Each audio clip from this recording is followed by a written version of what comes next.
Today, I'm on my way to pick up our new car, and it's a bit miserable outside. The weather is very wet and greasy, which is a shame because, to give you a clue, it's rear-wheel drive and it has quite a lot of power. This car has got a very interesting story, which I'll pick up in the next video. This is just more a collection video to show you what we've bought and how we're going to be using it going forward. So we sold Sophie's Audi A6. Now that car we've had for over 4 years, done 25,000 miles in it, and we've lost about £4,000 on it, which I don't think is bad at all. £1,000 a year depreciation on a car like that, simply amazing. So when it comes to looking for our next car, I had to look at something where the equity we was going to roll out of the Audi into this car to finance it, I didn't want to be in a position in 4 years' time where we'd have no equity to take back out of it if we wanted to change it.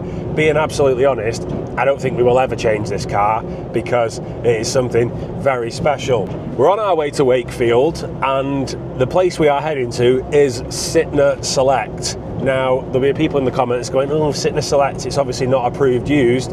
Well, that's where the story gets a lot better, and I'll pick that up in the next video. If you haven't already done so, make sure you like and subscribe, because I can't wait to show you this car and what we'll be doing with it going forward on the channel. Oh, here we are, down at Sytner Select. Horrible, horrible weather. But we're going to go inside, get a bit of paperwork sorted, and then hopefully we can get in the car and drive it home. Just wish the weather was better. Cheers. You excited? No, I'm scared. Why? I'm scared not to crash it. You won't crash it. Stop being daft. So, here it is. It's a bit bright, but there it is. An M4 Competition. I've waited so long for this day, and I'm about to trust Sophie to drive this car, but that is just a colour that pops. It's not Kawasaki green, it's Verde Mantis, which is a Lamborghini colour and an individual paint. Anyway, let me stop you waiting, let's start it up and you can give it a listen.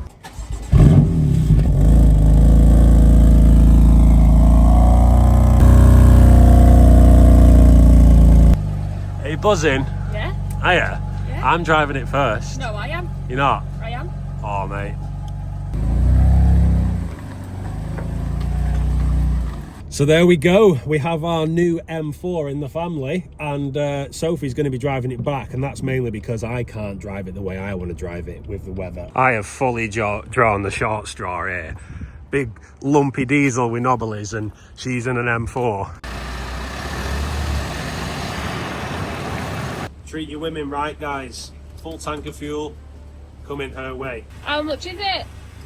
You don't need to know, darling. It is just my treat, but it was 60 quid.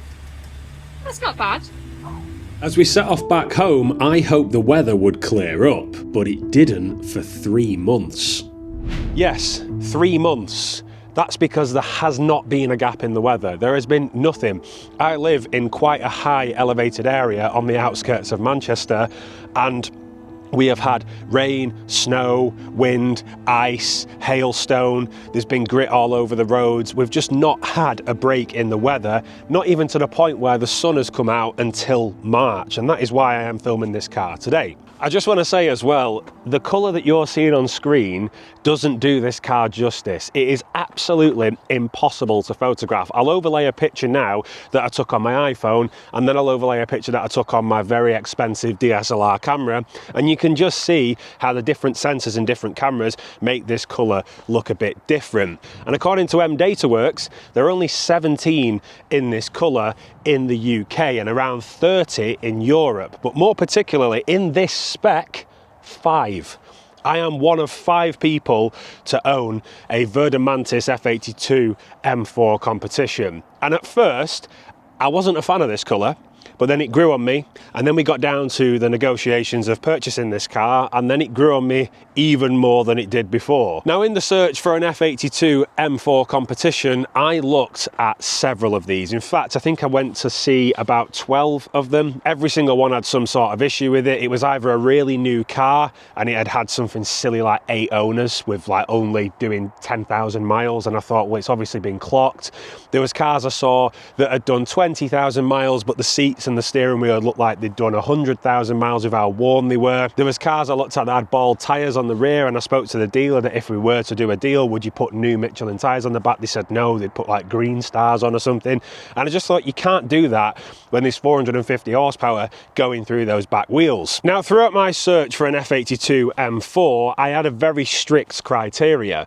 The car ideally had to have one owner, the mileage had to be less than 40,000, at a push 50,000, it had to have a full service history, and it had to be unmolested. And the main reason for that was I didn't want to buy somebody else's mistakes. But this isn't without some questionable things, and this was the point of where I nearly gave up on M4s and just thought, do you know what, I'm just going to go and lease a brand new car and forget about performance cars. But I thought that doesn't really play into the channel, it doesn't play into who I am, and it also doesn't give me any content. Anyway, this was first listed with BMW somewhere down south, and it was listed for just shy of £40,000, and you might think that is ludicrous for a 2018 M4 Competition. But obviously, being in an incredibly rare colour, you could see why BMW wanted top money for it. Then the car moved up to Sytner Select in Wakefield. Now, normally when that happens, that's because BMW approved used find something with the car and realise they can't sell it as approved used, so it ends up as Sytner Select. I got there, realised there was something not right. I said to the guy, could we do anything with the price to reflect on that? The answer was no. I didn't bother test driving the car. I just went, you know what, fine. There's something not right, I'm just going to leave it. So we walked away. I then did my own due diligence, which I will explain in a completely different video because it's quite a long story. And it resulted in me having to swallow my pride, going back, tried to chisel the price, couldn't chisel the price, and we ended up paying £34,500 for this car. Now, there was already a huge saving, effectively, from the fact it was up for just shy of 40 grand, but now it was up for 34,500. And looking at the value we got with this car, I think it is a bit of a bargain, because a lot of the other ones we were looking at weren't from BMW, they're from like independent dealers. But this, from Sytner down south, had had a full service with absolutely everything, fuel filter, spark plugs, the absolute lot. It had also had 4 brand new Michelin Super Sport tyres, which is what they came with from factory, and the best one, brand new pads and discs all round. And when I added all that up, I thought that's going to save me around £3,000. And when I got the invoice from BMW to see it, it was just shy of £3,000. And I thought, if I bought another car from, say, a non-BMW dealer, technically this was through Sytner Select, but it had been through the BMW network, I would have had to spend that sort of money on everything else.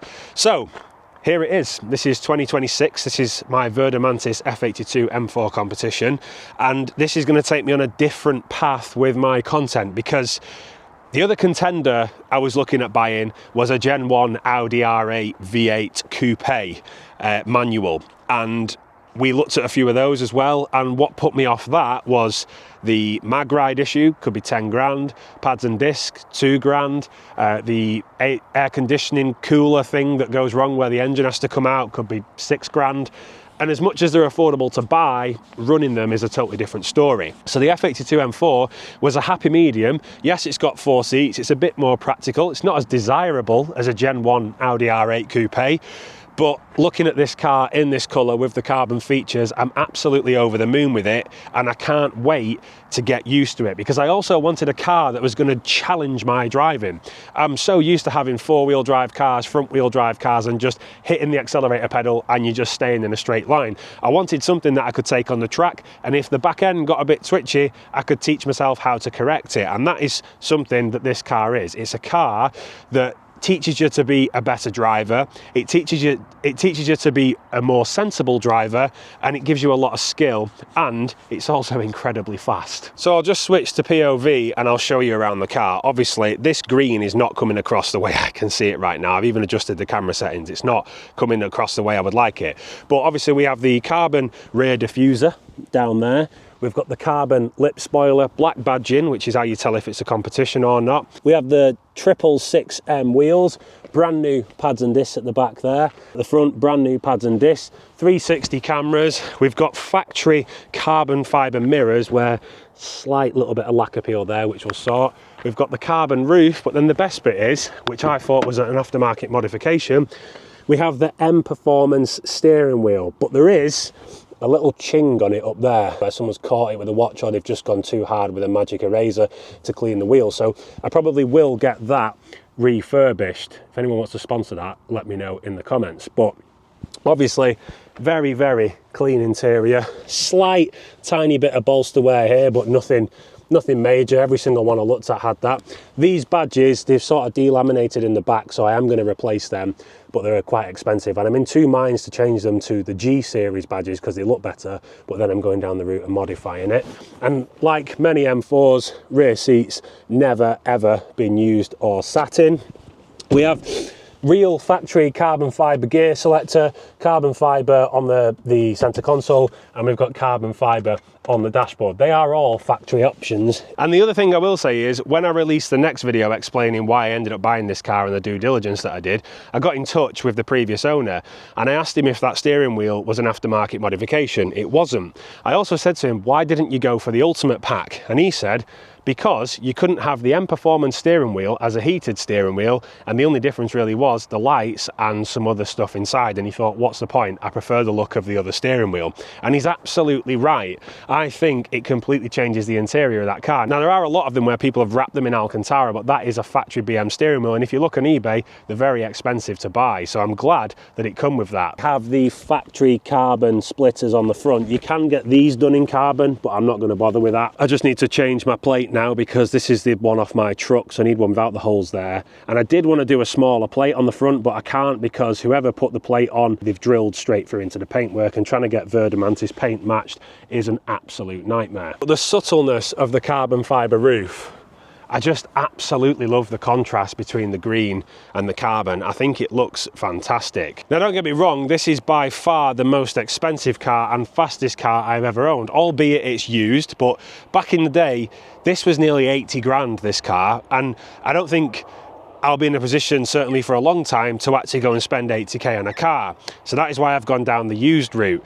But plans for it, to be honest with you, I want to enjoy it for a bit as completely standard. I don't want to just be that guy that gets it, modifies it, and then becomes bored of it. I see a lot of people getting these, and the day after they've had them, they're sending them in for a remap, they're putting exhausts on them and all that sort of stuff. I just don't think you get to appreciate the enhancements by just modifying a car straight away.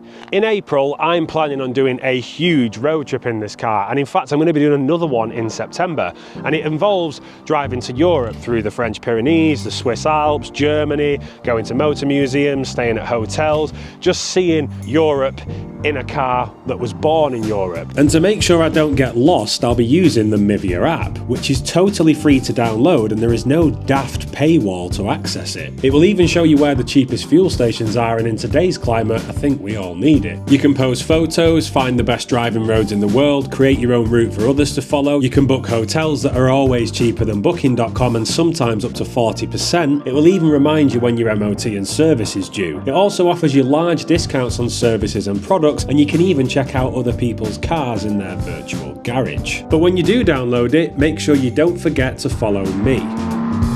When the F82 M4 first came out in 2014, I actually couldn't stand them.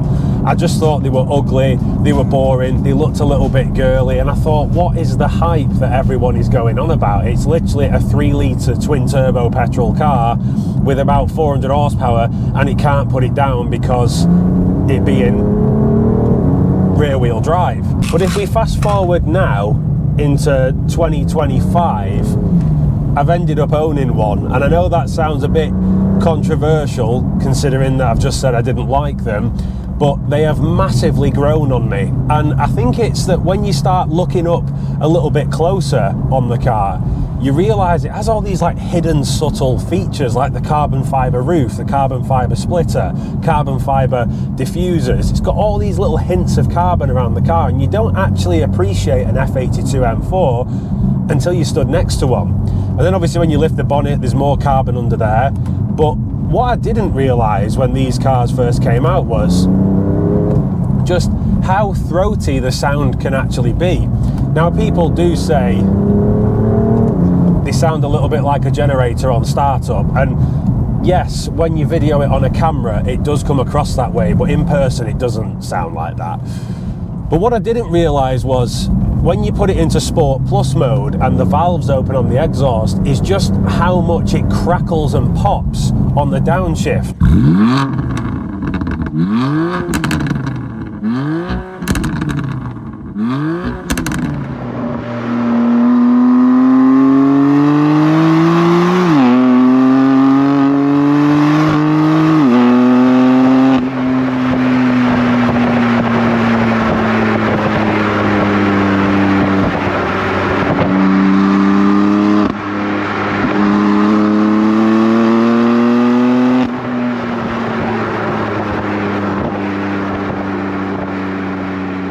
Now you might be thinking, well Tom, has this car of yours had a map? Then no, it hasn't. It's completely standard, and I searched far and wide to ensure that I had one that was standard, and I'll touch that in a minute.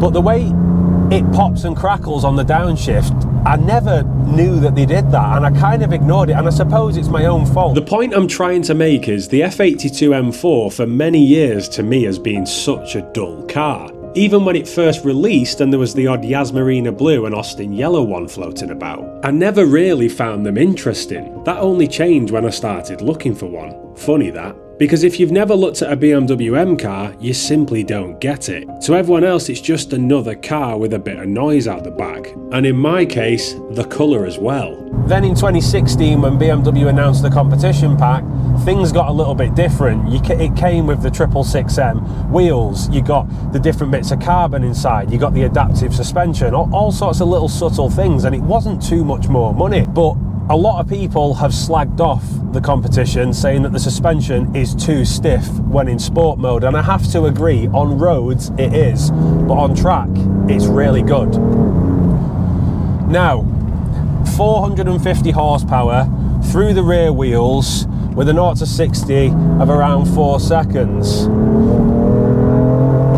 Do I think this car's quick? Well, yes, I do think it's quick, but the thing is, it struggles to put the power down when you're setting off from a standing start. This is why BMW in the newer M4s, in the G82s and the G80 M3s, all that sort of thing, they've gone four-wheel drive. Now, people do moan about it, but it is switchable. Yes, you've got 100 horsepower in those cars compared to the F-Series, but I think 450 horsepower through the rear wheels, it is just too much. If it was down to about 300, it'd probably set off the line quicker. So guys, there it is, my F82 M4 Competition in the wacky colour of Verde Mantis.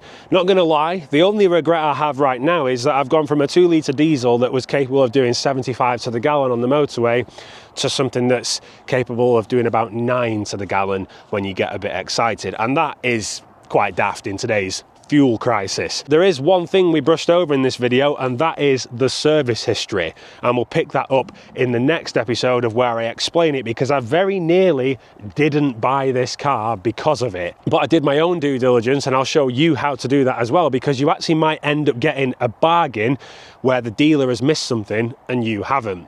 Make sure you give us a comment, give us a like, hype the video, subscribe, and I'll see you all very soon. But don't forget, make sure you do everything in style.